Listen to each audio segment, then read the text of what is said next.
Hey, what is up guys? This is Nishi from MST.TV here, back with another Market Watch episode. Today we're going over some interesting price jumps that we've seen over the last week or two. We've had a busy last little while with the ban list, the megatins, and then a ton of interesting reveals over in the OCG for our future sets. So a ton of stuff for us to go over, both with higher rarity printings, as well as cards that have very limited availability. Let's get started. So to kick things off, we are starting off with everyone's favorite deck, Ice Barriers. We just had some new Ice Barrier support cards revealed over in the OCG to be coming in Terminal World, though we of course don't know exactly where we will be getting the cards here in the TCG. The new support actually does look really cool. They get a new synchro that can cheat out Ice Barrier monsters from the extra deck, and they have some really solid tuners now to make some synchro summoning easier. By no means is the deck going to be top tier or meta relevant, I don't think at least, but I think the new support might be just enough to make it a solid rogue, like tier 3-ish sort of strategy. Anyways, Medallion of the Ice Barrier is a card that every other archetype in the game wishes that they had. It's a normal spell card that lets you search for any monster from the archetype from your deck and add it to your hand. No level restriction, it's not a once per turn effect or anything like that. However, it is Ice Barriers, so it's only as good of a card as the cards that you can search with it. Now, with Medallion of the Ice Barrier, this is a card that has never gotten a holo printing. All of its printings are common. The one exception to this, which still kind of looks like a common, is the dual terminal printing from Hidden Arsenal Chapter 1, which might go down as one of the worst sets ever printed. There's a common printing that has some light DT foiling on it. They're kind of like a separate listing on TCG Player as well, if you do look them up. But that's the closest thing that we have to a holo for this card, and right now, a single copy is going to cost you about $7. I don't know, for me, I can barely tell that there's the DT foiling at all, so if you guys want to play Ice Barriers, I say you just get the commons for now. This card will probably get a super rare upgrade in an OTS tournament pack or something like that, closer to the release of the actual cards, so you can get that upgrade when the cards are officially released here. On to the next card. It's another one that's related to the Ice Barrier cards. It's Ice Jade Ran Agron. So this is an Ice Jade monster, but its effect means that this card can be splashed easily into other water-based strategies. Now, while this card is in your hand, you can discard another water monster to special summon this card, which is a level 7 tuner, and then you can also special summon an Ice Jade token, which is a level 3 non-tuner. Now, the token does lock you into only summoning water monsters from your extra deck while it's on the field, but this essentially means that you can make a level 10 synchro monster without burning your normal summon at all. And even though it's not exactly like protecting your board, the new synchro 10 Lancia for the Ice Barrier deck is a really threatening monster to put up, since if your opponent drops a Nibiru on you, that counts as your opponent using a card to get this card off the field. It would trigger the effect of Lancia and allow you to banish your opponent's Nibiru from the field and a card out of their hand by summoning Trishula, putting them down several cards. Anyways, because of this, we've seen Agron go up to around $8 to $10 a piece, whereas they were only $2 to $3 before. Of course, whether the deck is top tier or not, Agron's price increase should be expected, given that it is good support for an archetype that is getting additional cards soon, and a lot of players will want to try out this historically bad deck. We also need to remember that this card only has one printing, so for those few players that do want to try it, there are relatively few copies of this card on the market, so its price was naturally more susceptible to a spike once it was on people's radar. Now, this card shouldn't be reprinted until the 2024 megatins, so what happens with this card does depend on when the new support is confirmed to be coming over to the TCG. Expect this card to see another price spike when that does happen, assuming that it doesn't get a random early reprint in whatever set that is. One other price spike I want to make a note of related to some new support is with Infernoid Tiara. So we've already talked about Infernoids a couple of times here, but I wanted to make note of the ultimate rare version of Tiara. This card has historically sat at right around the $10 to $15 range, but with the reveal of the new Infernoid support, we've seen this version spike up in price, where the unlimited printings are $30 while the first editions are $40. This is obviously a very significant jump, but I guess it is somewhat justified given that it is a very playable boss monster in a deck that a lot of players really like. I feel like it's not the most game-breaking boss monster, but I can definitely see how scary it would be to have your opponent drop this card on you and watch how much advantage this single card can generate for the Infernoid strategy.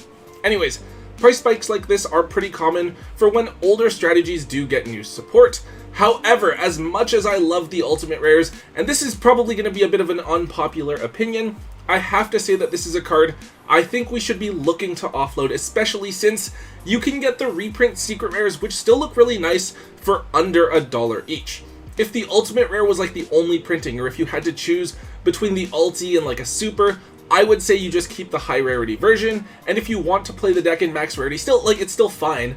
But for most of us more casual players, since that secret rare version is available and it still looks really nice in my opinion, I would look to offload the ultis and just play with the much more affordable yet still very beautiful secret rare printings. Okay, so on to a couple of other things. Let's start with Bastille Dissipator. So this is a level 10 synchro monster that requires the non-tuner to be a dragon, and it has a couple of really useful effects. It lets you special summon a banished light or dark monster, and it provides monster effect negation by shuffling a banished card back into the deck. So naturally, the deck that really abused this card was Dragon Link. It's a dark dragon monster, so you could summon it under either Rocket Tracer or Guard Dragon Pisty, and both of its effects were extremely relevant. Obviously now with Chaos Space and Magnamut both limited, Dragon Link is a bit weaker and less consistent, though if the deck is still running around, they will definitely still make use of the card. However, the card is not completely dead. The Bastilles are still running around and very popular, so if your deck uses a level 4 tuner, you can combine them with a Bastille to make this card.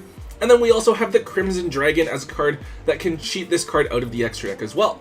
Now that being said, I do see this card having a reduced role within the upcoming format, and its price should decline from where it is as a result. The card has been on a steady incline over the last few months, as it moved from being around $10 to $12 to now being between $20 and $25. Of course, with the card probably not seeing as much play in the next couple of formats, I would expect this card's price to either stay steady at around the $20 mark, or most likely drop back down to between $10 and $15. The card does still only have one printing, so take this with a grain of salt, because if something does emerge that really wants to make use of this card in their extra deck, the card could realistically go back up once again. But for now, if you have extras of this card, I would probably try to offload them now before the card starts trending back downwards. Up next, we have Primeval Planet Perlerino. Now, this is of course the infamous tier limit field spell, which used to be well over like $100 per copy, I think, at its peak. Obviously now tier limits are not what they used to be, with a ton of different cards being limited to one. However, the deck still had the occasional top here and there over the last format, proving that it wasn't completely dead. A Rise Heart was also a really big obstacle for the deck, as a walking macrocosmos that could banish cards was really difficult for them to deal with, but now that that card is banned, tier limits actually look like they could be a solid tier 1.5, maybe tier 2 strategy. However, for whatever reason, Konami decided to exclude Perlerino from the 2023 tins, leaving this card without a reprint at all. Tier limits have gone from being a really hated on tier 0 strategy to now being an interesting off-meta pick, and as a result, we've seen Perlerino basically double in price. It was down at around $17 or $18 just a few months ago, and it now sits between $35 and $40 per copy. With how far removed we are from tier format, I really don't think they're going to reprint Perlerino anytime soon, especially since Konami is extremely unlikely to release any tier limit cards from the ban list anytime soon, given the deck's performance over in the OCG, despite multiple waves of hits. I'm kind of torn on this card, right? If tier limits do start to top more consistently, I could see this card slowly moving back up to around $50, but that also might cause Konami to want to prioritize and reprint the card more quickly a little bit sooner. I can't really say one way or the other, so ultimately this is going to depend on you guys and how much you want to play and own the deck for yourselves. Alright, so another tier limits card here. Technically it is tier limits Tira. So this card I feel like came out a little bit too late for like prime tier limits. I feel like it's better known as a possible extender in Tira, despite not being used in 100% of those decks. This is a level 7 monster that special summons itself from your hand and then banishes a tier limit or Tira card from your hand or graveyard. Pretty useful in Tira, since you can banish Theosis in order to proc its effect. It also has a couple of milling effects that make it really useful in tier limits, since on summon it can mill 3 cards, and then if it's sent to the graveyard it mills 2. So this is another card that has been on a steady incline over the last few months. I think 6 months ago this card was like $6 to $7, but now the cheapest ones you can find on TCG Player are around $12 to $13. Now obviously right now, Tira aren't looking too hot with a Rise Heart band, but at the same time I think a lot of players thought that Tira would be hit harder. I could definitely see some players trying to play it as a going second deck with a lot of big beaters that could swarm the field out of nowhere. Anyways, tier limits Tira is another card that I'm really torn on, right? We have tier limits telling us that it will see more play because so many people are now turning to tier limits, as we just discussed, but at the same time, theoretically, Cash Tira is telling us that it will see less play. It's easy to split the difference and say that the card's price is going to remain steady, but I feel like the fact that this card is run in multiple in tier limits versus just typically being a one-of in Cash Tira gives the edge to this card ultimately going up over time. If you guys want to play tier limits this format, I would try to see if you can pick this card up at around $8 to $10 per copy. And finally, I have to talk about Stardust Dragon, specifically the quarter century promo from the 2023 tins. So we all know by now that the tins did not have as much value in them as I think everyone was expecting. We didn't get much in terms of staples or surprises that could really help to carry the value of the tins, so they feel like they are just reprinting a bunch of cards from various archetypes that probably aren't going to be in the game in like 6 months from now. The one saving grace that we finally had was getting promos once again, but in each tin you only got one promo and it's from a pool of 16 different cards. So theoretically, in a case, you might not get a specific card that you're looking for. Now, the thing that really stands out about the tins and the promo this year is the uniqueness of the rarity. They look just like the Starlight rare printing, so it's almost like you're getting a guaranteed budget Starlight in each tin that you open. Well, it turns out that Stardust Dragon is the most popular card to come out as a promo, and due to how iconic the card is, as well as how useful it is across various Time Wizard formats, we've already seen a small buyout of quarter century Stardust Dragon. Now, historically, promos are meant to be price coolants. We see important cards get reprinted to help encourage players to buy a particular product because it makes a key card more accessible to them. However, this year, the tins sort of flipped that script. Stardust already has so many printings that accessibility was definitely not an issue. Rather, players wanted to pick up the tins partially because they could get this already accessible card in such a unique rarity. Despite the tins being just a couple of weeks old, we've already seen Stardust Dragon go from being $5 or $7 to now being $13 to $15 each, which is literally like the cost of an entire tin itself. This is definitely an interesting situation for us to be in, and it tells us that we could possibly see something else like maybe the quarter century Black Rose Dragon get bought out similarly in the near future. We definitely need to keep an eye on all of the promos from this year's tins moving forward because they are carrying a huge chunk of the value here, as this one buyout could certainly be a sign of things to come.